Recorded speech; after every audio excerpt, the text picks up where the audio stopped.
Ladies and gentlemen, welcome to Nixon Land. It's my pleasure and honor to introduce our special guest, one of the originals, a Disney legend. He was there at the beginning, and he's now a best-selling author, Jack Lindquist.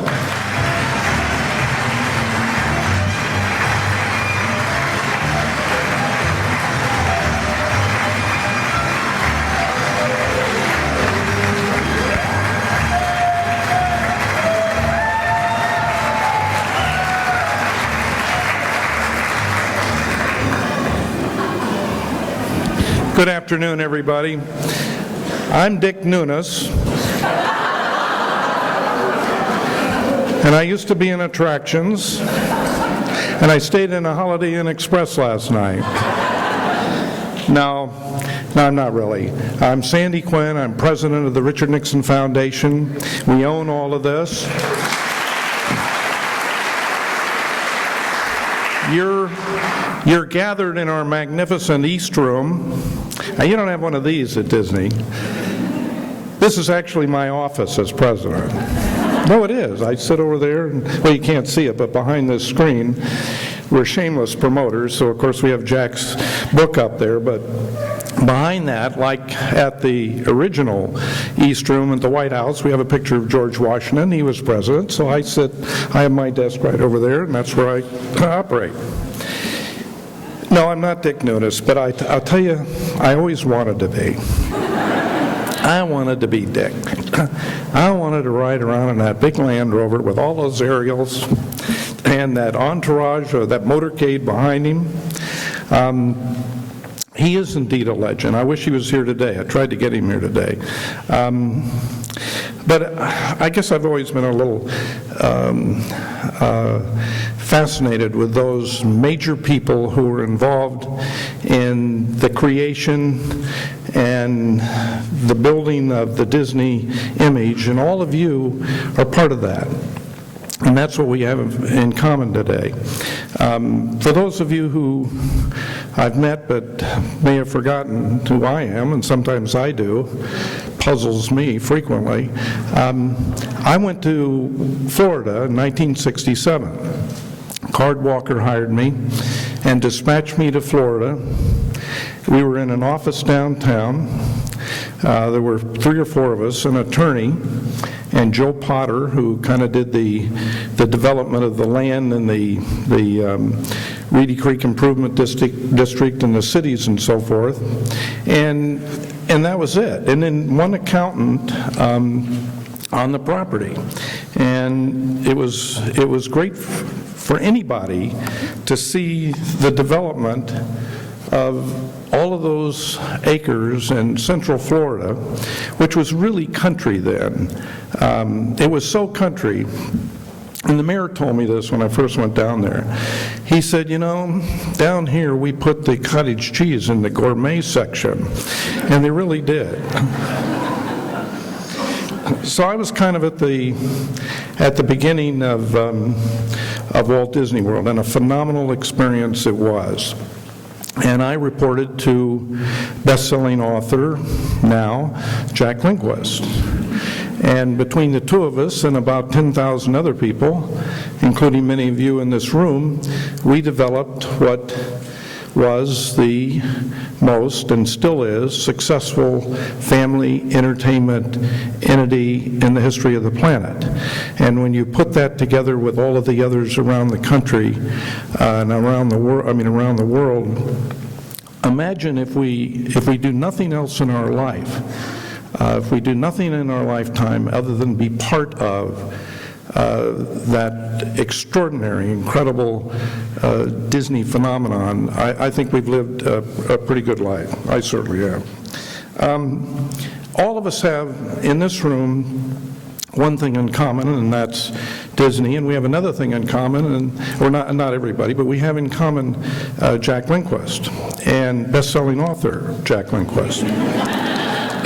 And so we have a room full of VIPs, and I'd like to acknowledge a few. I should introduce everybody, but I can't see that well, so I'm going to start with his lovely wife, Belle. Belle, thank you for coming.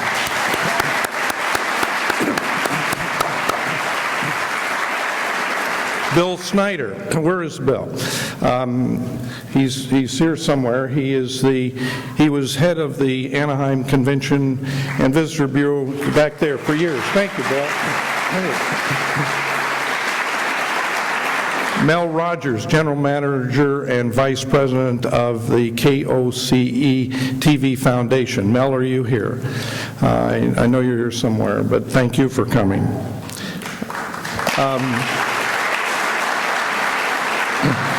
Dave Schmidt, a great colleague of mine, both Disneyland and Walt Disney World, and he and his great group of management resources now where is he? Dave? Where's Dave? Former Senator John Seymour and his wife Judy. Thank you, Senator, for coming.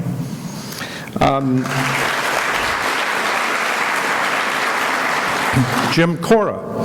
Jim was president of Disney International. Where is Jim? Please stand.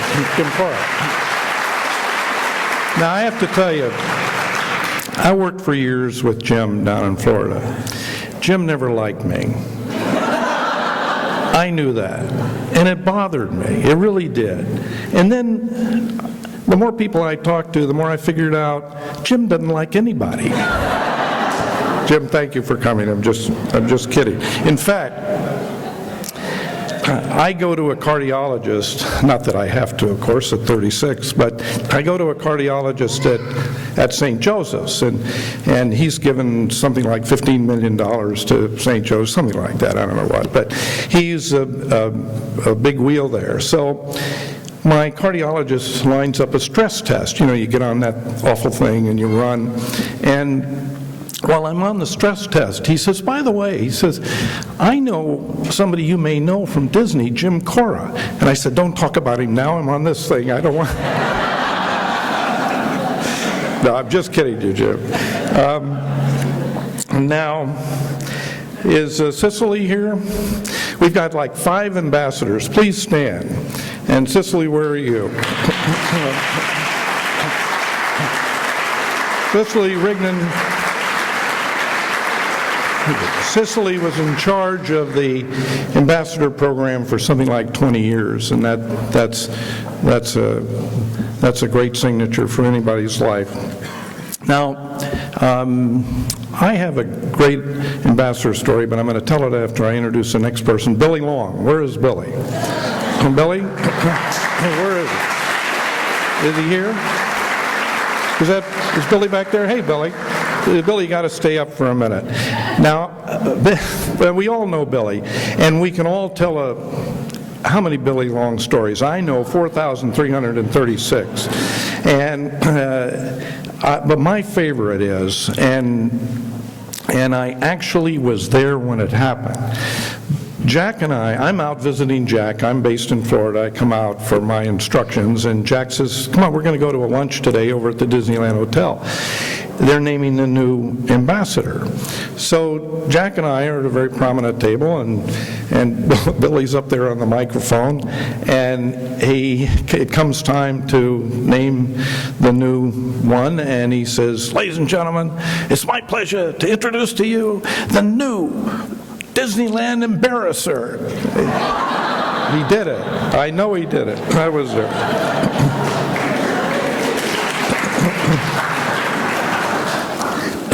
Chris Elfman. Where is Chris? Is Chris here? Chris and his wife Linda. Chris published In Service to the Mouse. So he did this book, and he was former chairman here of the Nixon Foundation. So thank you for coming. Now, we're here to launch best-selling author. You're going to get sick of it. I got it on a 3x5 card up here so I can remember it. Well, you know, we're here to sell books, folks. That's, so I have to keep doing it. But we have several people who want to comment on Jack.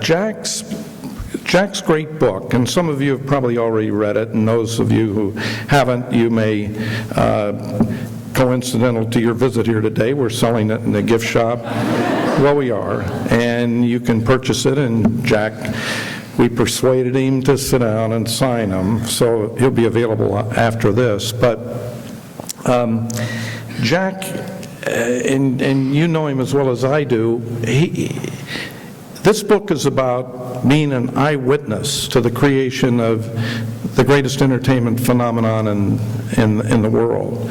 And for someone who was there, someone who participated, somebody who came up with so many ideas and worked so well in a team with the Imagineers and with the studio and with Walt and the people at the studio, I've read it, and I'm telling you, any of us who have any umbilical cord to things Disney are going to love reading about how things happened, how things were created, how they were started and executed, and you retreated and went back and redesigned it. And these are things that are now legendary. And so the book is a treasure, and you're going to enjoy it. To be witness to Jack's great history with the company, we have some other presidents, and we have a man who I've always regarded as the oracle on the Hill. I don't know of anybody who worked as closely with Walt and whose Walt's dreams and energy and abilities were contagious, and this man caught them and carried it. And he is the protector. He was the creator to a great degree, working along with Walt, and he's the protector of things Disney, that Disney magic, which we know, those of us who have worked there, is not easily articulated, but once you understand it, you are vested in things Disney. And Marty Slur has made a career out of making sure that those things that are unique to Disney are communicated and understood and executed by the great hosts and hostesses and casts all over the world. A true Disney legend, Marty Slur. Know how to shake hands with Jack first in case he doesn't want to talk to me afterwards. But I summarized our 55 years together in one little card here. Actually, 55 years, I thought about it when Jack asked me to say a few words, and I realized I've known Jack just about as long as I knew my mother. Now, there's no correlation. In fact, my mother's whole idea was to put out fires, and Jack's was to set them. Hey, there's Ron Kao. Hi, Ron. Yeah, another one should have been introduced. Thank you. So, yes, setting fires, and hopefully when he set them, there'd be rockets going off as well. And in fact, I brought the book up here because I wanted to read what I wrote on the jacket. Jack wrote the marketing Bible for the amusement industry. He was willing to try anything. He bet his job on some of the wildest ideas ever, and they're all in the book. Disney Dollars, the gift giver for Disneyland's 30th anniversary, the Mickey Mouse-shaped cornfield in Iowa. And now they're all textbook classics. And you know what? You don't teach this stuff, you do it. And that was so true, and Jack and I have talked about this often.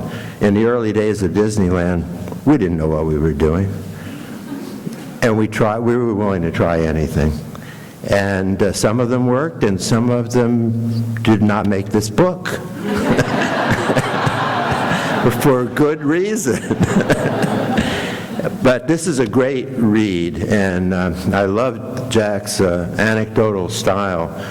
62 chapters, and some of the stories are true.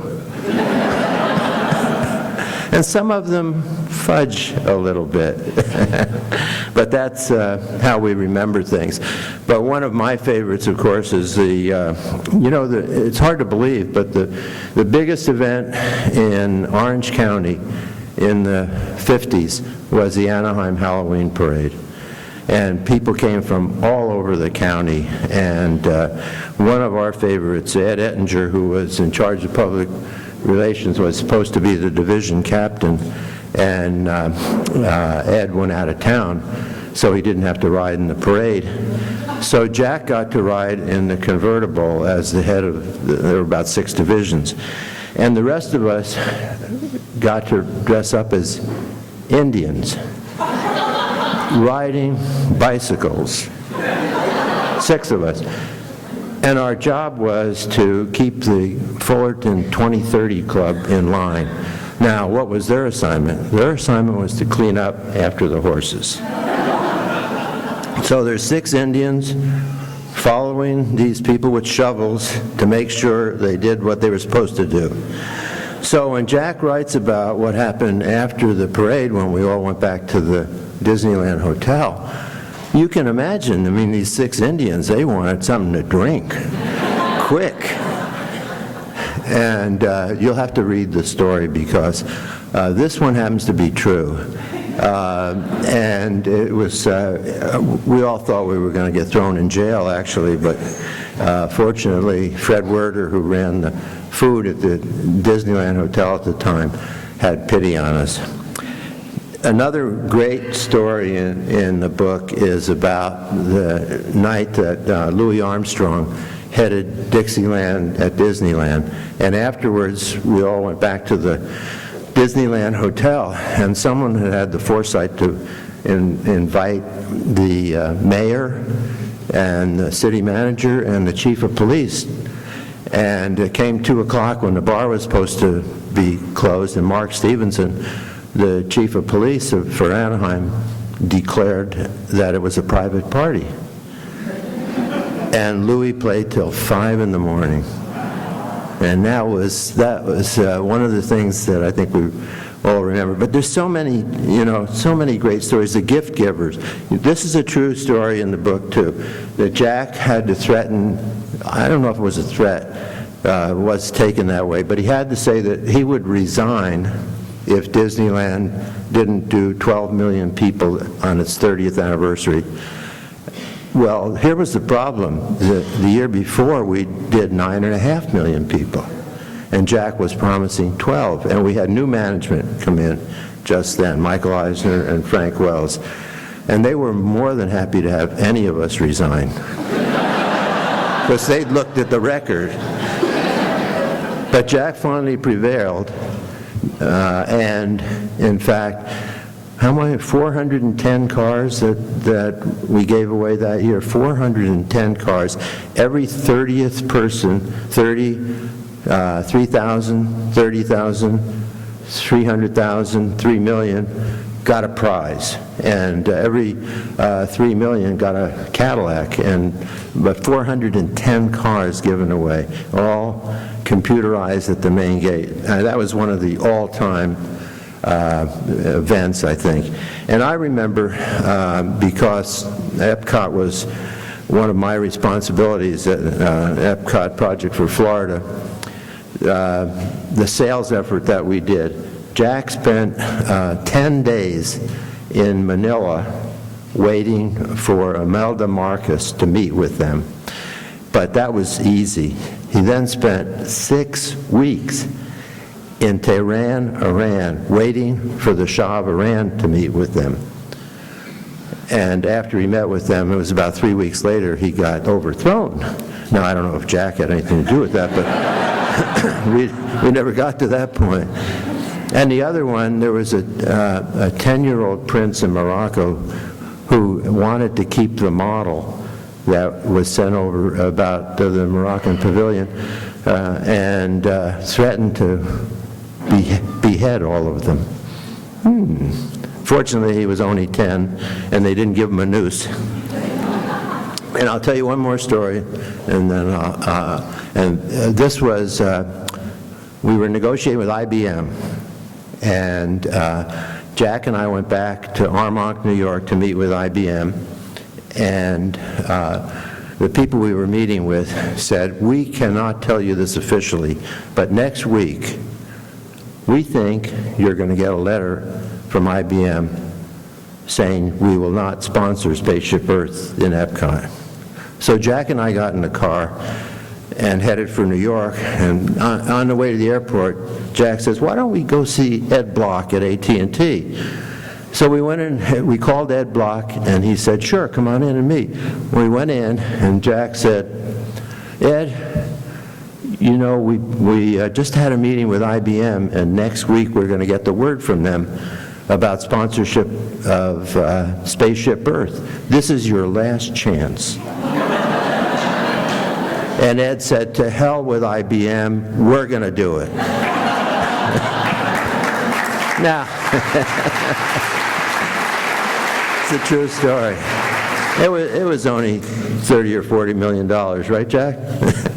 But you know what? This book is just, I think it's a real prize for any Disney and Disneyland fan, because it's got so much heart, and it's got so much of the early day. You know, we all today look at the parks and how wonderful and successful they are around the world, 11 of them now. But Disneyland is still, you know, where the heart is. And so many of these stories really made it possible for the Disneyland of today to be what it is. So, Jack, I just hope this is so successful. And more than anything, I'm so glad you put all this on paper. Thank you. Thank you, Marty. Marty modestly didn't mention that you're going to be a best-selling author too, right? So someday. Come on, you're working on it, isn't it? Yeah, he says, well, the difference is I have true stories in mind. Ladies and gentlemen, Matt was part of the Disney organization as of 1989 and had a phenomenal background and experienced himself in all of the major executive management areas of Disney, and was at Walt Disney World, he was at Imagineering, he was at the Vacation Club, he was at the Wide World of Sports, he was named head of the cruise ships, and in 2003, he was named president of the Disneyland Resort and led the biggest celebration in Disneyland's history, the 50th anniversary. Ladies and gentlemen, Matt. Well, Matt. Thank you. I was a little worried if Marty kept going that nobody would buy the book. Well, yeah, there are 62 chapters. There are still a few stories that he didn't tell. But seriously, whenever I have an opportunity to talk to an audience such as this, and particularly when I do it with Jack in the audience, I have to reflect on how fortunate I was to be part of the company. But the book put it in context for me in a way I hadn't been able to do before, which is, for me particularly, if you think about the generations that came before us that did the heavy lifting, and it flashed back a little bit to a couple weeks ago at Thanksgiving.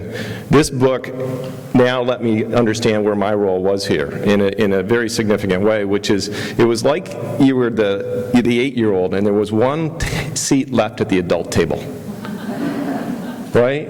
And you got to hear about, all the stuff that was done, not on Excel worksheets or with returns on investment, but you did it with a mixture of courage, creativity, and more than a fair bit of mischief, right?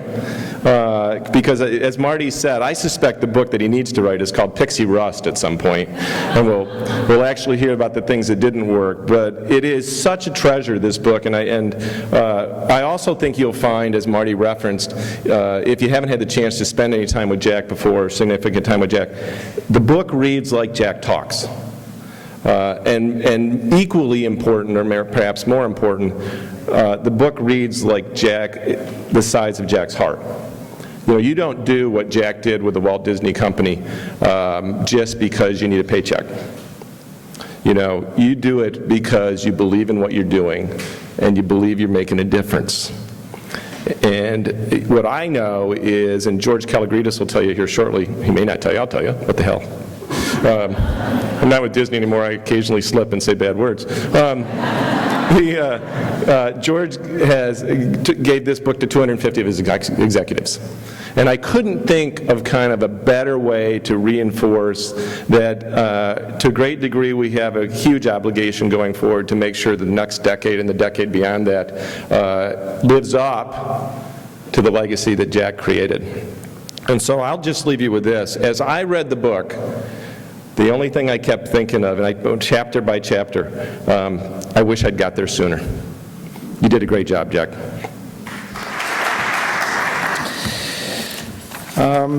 Today's president of the Disneyland Resort, and you all know him, is George Kalogridis. And he started in my hood in Walt Disney World. He was a busboy in 1971. That's a true story. He's just like, you know, he's president now. He's like those other icons that worked their way up. Bill Marriott, starting as a dishwasher at a Marriott hotel. Conrad Hilton, starting, you know, making beds or something. No, they didn't really work their way up. But it's tough when you have to explain it. But George did. And I was down there then in 1971, and the marketing guys had all of these events going on all the time, lunches and dinners and lavish things, and entertaining Pete Clark's great roster of big-time participants. And we entertained all these people, and of course ourselves, all the time in the Contemporary Hotel where George was a busboy. So I was thinking back, you know, I wish I had been nicer to everybody there. I wish I had been, hi, how are you? Hey, good to see you. Thanks for everything you did. Sandy Quinn, yeah. No, I'm in marketing. No, we don't buy the groceries for the hotel. No, we do other things. But had I been nicer, probably, George, I would have a big fat contract with you, and more important than that, I'd probably be invited to candlelight. So, hint, hint, George, there's next year. My office is here, right over there. Send me the tickets. George has done just about everything. He was a busboy. He was named Busboy of the Year for 12 years. Well, it took a little while. He wasn't exactly a fast start. You know, he lived in Kissimmee, and big night out for him was at Kissimmee Rodeo. But he went on to be VP of Epcot. He was Senior Vice President of Operations at the Disneyland Resort. He was VP of Travel Operations for all of the parks and resorts. He was Chief Operating Officer for Disney in Paris. And then they fetched him to Anaheim, where he's now president of the Disneyland Resort. And I'm sure someday will be a best-selling author like Jack Lindquist. Ladies and gentlemen, George Kalogridis. Thank you, Sandy. Good afternoon. I'm not sure I'd count on that candlelight reservation next year if I were you, but as Sandy mentioned, I did start 40 years ago at the Contemporary Resort, and interestingly enough, I attended a commencement ceremony at what was then called Florida Technological University in Orlando. And in 1973, the speaker at that commencement was President Richard Nixon. And I can't remember exactly what he said, but I do remember that his remarks are what inspired me to attend that university, which is now called the University of Central Florida. It's the third largest university in the United States. And so I have President Nixon to thank, and it's ironic that we're here today, for both that educational experience and for leading me in a path which has been very, very beneficial for me in my career. But today we have an opportunity, and I personally have an opportunity to thank someone else. So one of the first things I did after becoming president at the resort was to reach out to some of the former Disney presidents and Disney legends. And I had an opportunity to meet with Jack, and he started to tell me about this book that he was writing, and he was actually kind enough to give me a rough draft of the manuscript and asked me to read it. And I thought, first of all, wow, I've just met him, and this is such an honor. At the same time, this is a new job. I've got all these expectations, and how in the world am I going to have time to read this book? Fortunately, I would have been a fool if I had not read the book, because Jack gets a lot of credit, and you've heard of some of these comments today, but for producing Disney institutions like the e-ticket, the Ambassador Program, grad nights, and the ever-famous Disney dollars, all of things that were instituted during Jack's tenure. He had a tremendous impact on the 38 years that he was with the company. And as you walk in the park today and you look at the windows above City Hall, you'll find Jack's honorary window directly across from Marty Slur's. It's appropriate because they work next door to each other in those very offices. Jack's window reads, and I think you can see it over here, J.B. Lindquist, Honorary Mayor of Disneyland, Jack of all trades, but master of fun. A funny story, whenever I see this window and a line about Master of Fun, I'm reminded of an anecdote about Jack, who is widely known as a prankster. Probably not much of a surprise to many of you in this room. And maybe you've heard this already. There was a manager by the name of Frank Forsythe, and he worked in the park, and he'd just gotten a new car. So unknown to Frank, Jack kept adding gas to his gas tank in the new car. So Frank thought that this new car was getting phenomenal gas mileage. He was so impressed. So then 2 weeks later, Jack did just the opposite and started removing gas from the tank. So Frank wondered, what in the heck has happened to this new car? So very typical of something that Jack would have done. The message on Jack's window is a fitting tribute because he really was a jack of all trades. And he has to be, and you'll see that when you read this book. Starting as an advertising manager and moving up through the ranks in marketing, Jack was the right creative mind at the right time for Disneyland. Because when Walt built Disneyland, he created a concept that didn't exist anywhere else. Jack and his team of managers were filling in the blank pages of a book that had yet to be written. Jack writes in the book that the greatest thing they had going for them was ignorance, because they didn't know they couldn't do something. So there was no prior history telling them what they could and couldn't do, that it wouldn't work, so they just went ahead and did it. Reading Jack's book was a bit like reading a tale from an old Western. Every modern executive longs for the opportunity to throw out the rules and roadblocks and ride into town, clearing the path for new ideas.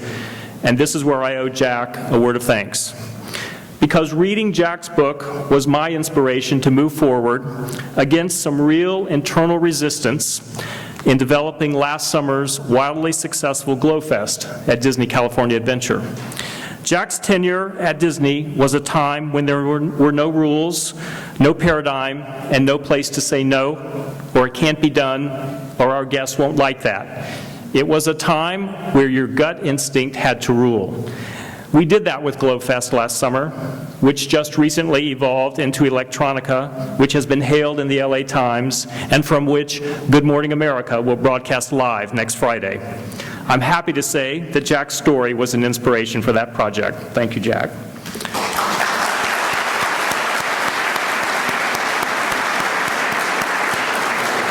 Jack's legacy and the benchmark for all future Disneyland presidents will forever be tied to his larger-than-life stature, the timeless traditions he created, the endearment of his cast, and his intense appreciation for Walt and for Mickey Mouse. He is truly the mayor of Disneyland, so thank you, Jack, for writing a memoir that will lead many future generations of Disney leaders. Ladies and gentlemen, please welcome the mayor of Disneyland, Jack Lindquist.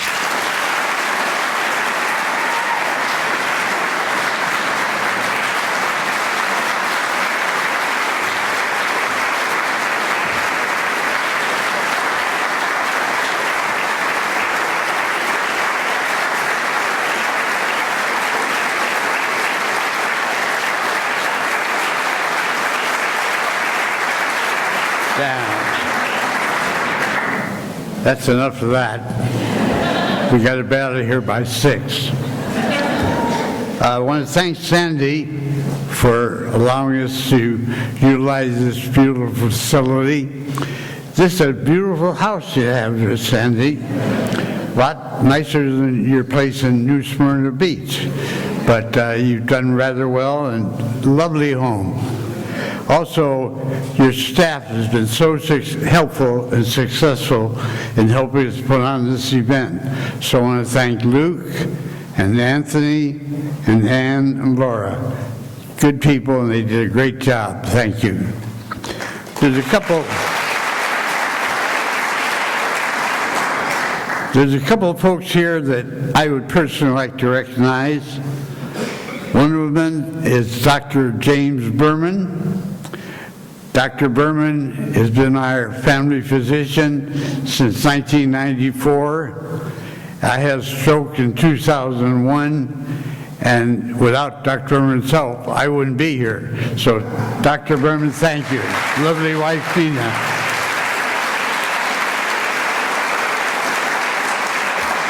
I'd also like to recognize Steve Casselberry. Is Steve here?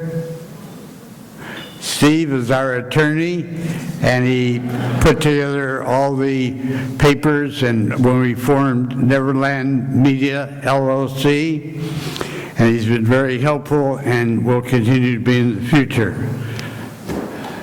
There's a couple of members of our Neverland Media staff, Jim Garber, our VP of Marketing. You all know Jim. I don't know where he disappeared to. He got away somewhere. And Wes Rose, our CFO. Wes?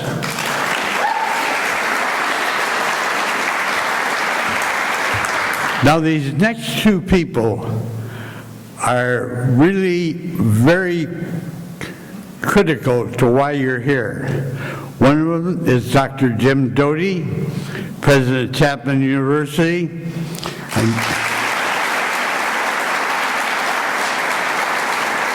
And the other is Mel Rogers, President of KOCE TV.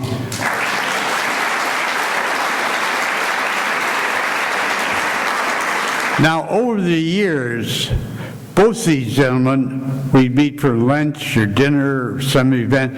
I'd tell stories too, and they'd say, you got to put that down on paper. Well, you're to blame. It's here, and thank you. It's been an interesting, exciting journey. And also, I don't know if Dr. William Johnson is here. Bill's my fraternity brother from SC. We've been friends for 64 years. And another friend that he was part of the back to that, I don't know if he's here, Don Boone. Don Boone was my high school president, senior class. There he is over there. Don, stand up. Hollywood High School class of 45. And then our old friend, Senator John Seymour. John's here, I believe, and also ex-mayor of Anaheim. Also, I want to recognize Mary Platt, Director of Communications and Media Relations, Chapman University. Mary was instrumental in getting Minnie and I together with the people to publish this book.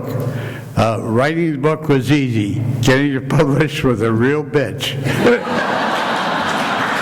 But she put us together with Chris Elfman, and he's been a pleasure to work with, and we finally succeeded. We're here. Now I want to recognize and thank the three gentlemen you've heard earlier this afternoon. Thank them for taking the time from their busy schedule to appear here. First, there's Marty Slur. What can you say about a legend? Nothing. So thanks, Marty, for showing up.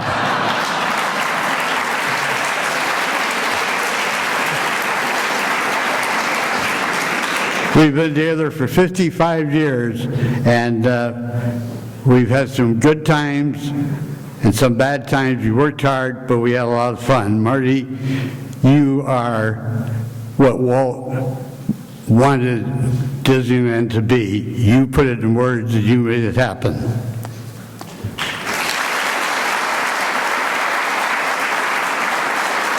Then there's Matt we met. Now, prior to becoming Disneyland's 5th president, Matt took the Walt Disney Travel Company involvement in the travel industry to new heights with the creation of the Walt Disney Cruise Lines.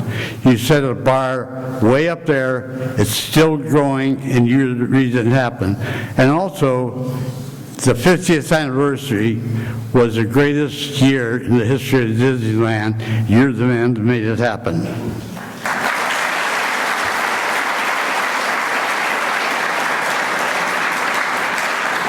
Next, there's George. I just call him George K, because I have a real problem with his last name. But George K, the president of Disneyland. He's brought back a new interpretation of the meaning pixie dust and respect to the legacy of Walt Disney to this generation of Disneylanders. Not like Nunes, not like Dominguez, not like Cora, not like me, but with a 21st century spin. Today's hosts and hostesses understand and respond to. George understands that Marty and I and several others of you in this room are yesterday's generation. It's your world, you make it happen. Don't take what we said, but put the spin on it.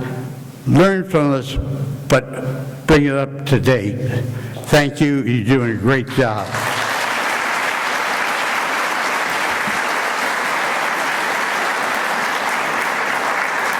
Now, Sandy told me to always make sure that I load the audience if I wanted to be assured of a great reception.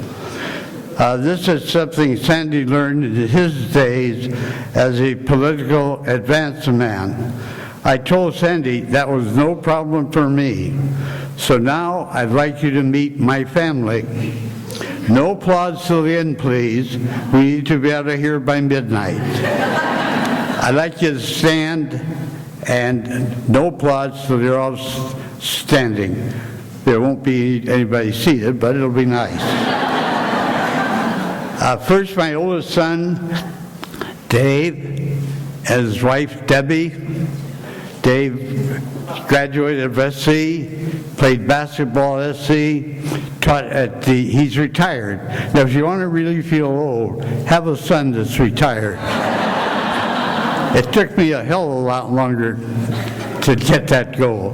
But anyway, Dave is retired, taught in the Westminster High School District for over 35 years. With them is their daughter, Tricia, from Pepperdine. Tricia is a Spanish teacher at Edison High School.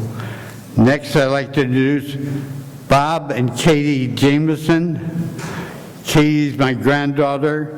She went to the University of San Diego. She's now a teacher, and she's going to make me a great-grandpa in about 2.5 months.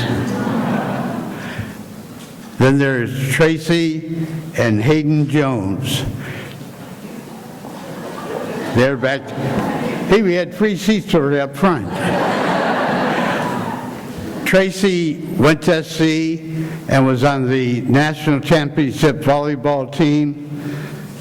Hayden, her husband, is our Kiwi association. Next, I'd like to introduce Gary and Diane, my number 2 son. Gary spent 15 years teaching in Saudi Arabia for Aramco. I'd like to introduce his daughter, Kaylee, who's a junior at Azusa Pacific, and their other daughter, Janelle. Next, he's out here, is my son, Troy. He's in United Arab Emirates in Abu Dhabi. He just opened Ferrari World, and talked to him this morning. He said to give everybody the best. They're running 40% over projection, both in people and money. He loves the project. He loves what he's doing. He hates where he's doing it at. But we do have with us today his wife, Bridget. Bridget is an executive of the hotel chain working in New York City, and also here today. And both Troy and Bridget are graduates of Cal State University Fullerton. Their daughter, Troy, too. And it's not Troy Jr. Troy insisted that it's a dynasty, and he is Troy the second. Also, their daughter, Hannah, who graduated from Chapman. Jim and Karen are here. Jim and Karen also both attended Cal State University in Fullerton. They live in Reading, and Jim has served 26 years as a highway patrolman. Also here is my granddaughter, Kelsey, their daughter. Kelsey graduated from Mills College and now working at University of California at Berkeley, in the Chancellor's office as an acknowledgement writer. Well, that's them. That's all of them. Thank you.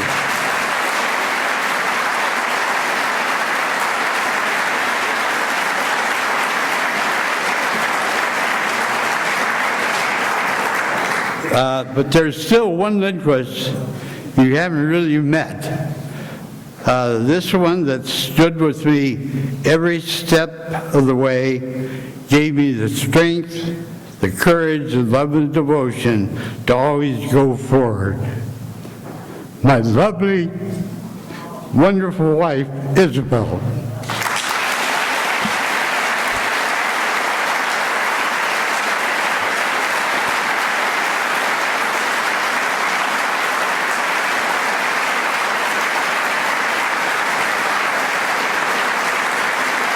But don't forget, we're really just two of those memorable Disney characters. Beauty, that's Belle, and the Beast, that's me.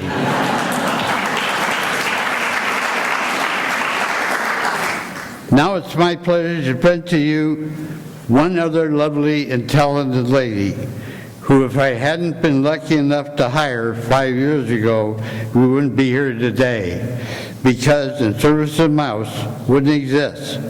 My partner, the writer of In Service of the Mouse, my friend, Miss Linda Combs.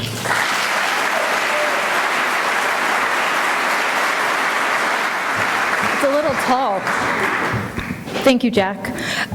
So I want to tell a little bit about writing the book and getting to know Jack. When I was called about this opportunity, and he said, my boss from the high school, Jim, said, oh yeah, his name's Jack Lindquist, and why don't you set up a meeting with him? So of course I Googled Jack, and I found his Wikipedia page, and I thought, oh, he looks important, this should be interesting, we'll see how it goes. At times, people don't really know for sure if they have a book or not. They think maybe they have a book, and so after 6 months, I was like, we definitely have a book. So we were really excited to find that out. And then, as you all know, Jack is very bunny rabbits and rainbows, and life is great. And so I kept having to say to him, no more bunny rabbits and rainbows, Jack. No more bunny rabbits and rainbows. We really need some juice, some meat, but we want to do it appropriately, of course. And so we were able to add some of Jack's shenanigans into the book, which are some of, I think, the best part. Of course, we know about his meeting Bobby Kennedy and Imelda Marcos, and failed Trojan night, and his Indian shenanigans with his friends, and some of the other stuff. And I think that made the book a lot more meaty and a lot more interesting. And then we were able to also add some of Jack's life philosophy, which I think gives the book a great voice, because now, of course, Jack is a best-selling author, so we don't want to forget that part. So, and finally, 5 years later, we finished the book.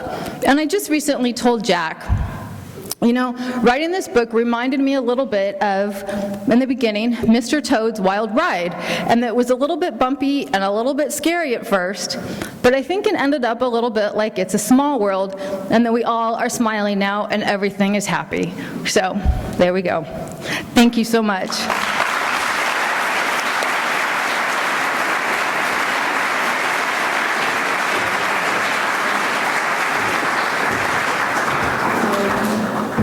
So, ladies and gentlemen, before we begin the book signing, it's my pleasure to invite you for refreshments in the rear of the room. Please, as they used to say on Saturday Night Live, talk among yourselves and enjoy a social time, and champagne and cake is served. Thank you.